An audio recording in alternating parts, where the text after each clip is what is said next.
मोदी सरकार ने अपने 7 सालों के कार्यकाल में कई ऐतिहासिक कार्यों को अंजाम दिया, लेकिन विपक्षी पार्टियां सिर्फ राजनीति का मौका ढूंढती हैं। विपक्षी पार्टियां प्रधानमंत्री नरेंद्र मोदी पर हमलावर हैं, तो जनता को भी जानना जरूरी है कि कामकाज के आधार पर आखिर मोदी सरकार और यूपीए सरकार में फर्क क्या है। इसी जिज्ञासा को समझते हुए हमने कुछ तथ्यों की पड़ताल की है।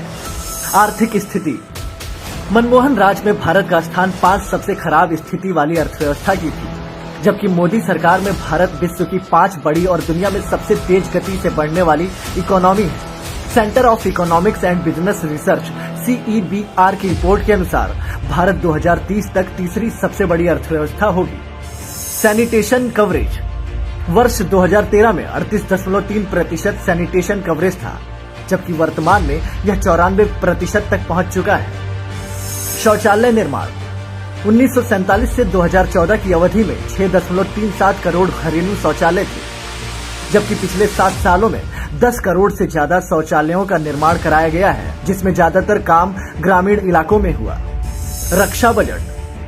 साल 2013 में कांग्रेस का रक्षा बजट 2 लाख करोड़ था, जबकि 2021 में मोदी सरकार का रक्षा बजट 4.50 लाख करोड़ से ज्यादा का है। यही नहीं, जो भारत पहले रक्षा उपकरणों के लिए विदेशों पर निर्भर था, अब स्वदेशी हथियारों के लिए नया रिकॉर्ड बना रहा है। Stockholm International Peace Research Institute 2020 की रिपोर्ट का हवाला देते हुए रक्षा मंत्री राजनाथ सिंह ने गुरुवार 21 अक्टूबर 2021 को बताया कि भारत अब रक्षा उत्पादों के निर्यात करने वाले शीर्ष 25 देशों की सूची में शामिल हो गया है। अप्रत्यक्ष कर। यूपीए सरकार के दौरान 17 अप्रत्यक्ष कर थे, जबकि मोदी सरकार के दौरान सिर्फ GST है। स्टेंट की कीमत।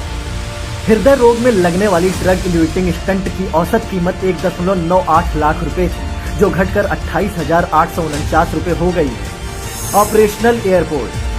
यूपीए सरकार के दौरान 2013 तक केवल 75 एयरपोर्ट ही ऑपरेशनल थे, जबकि अब इनकी संख्या बढ़कर 150 हो गई है।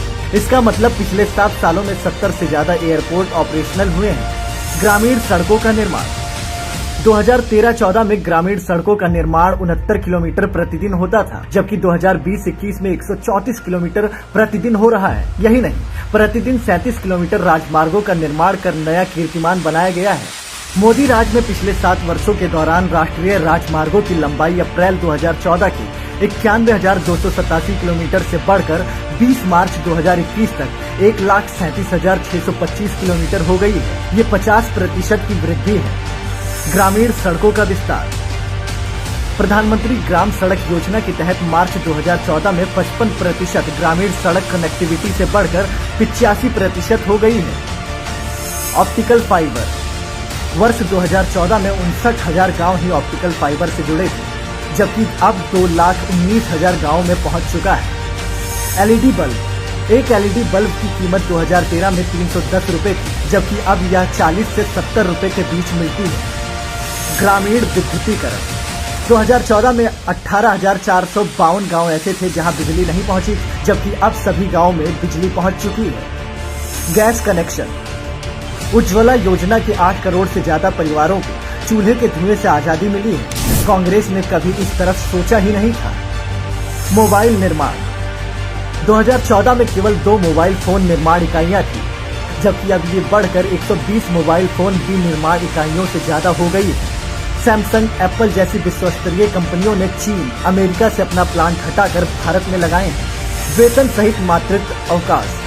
मनमोहन सरकार के दौरान वेतन सहित मातृत्व अवकाश 12 सप्ताह थी, जबकि अब यह 26 सप्ताह की हो गई है। मोदी सरकार ने सुनिश्चित किया कि देश के चौतरफा विकास में कहीं कोई कमी न रहे। देश से किए अपने हर वायदे को निभाते हुए एक मिसाल कायम की। विकास का एक ऐसा पैमाना स्थापित किया जो कांग्रेसी प्रधानमंत्री कभी न कर पाए।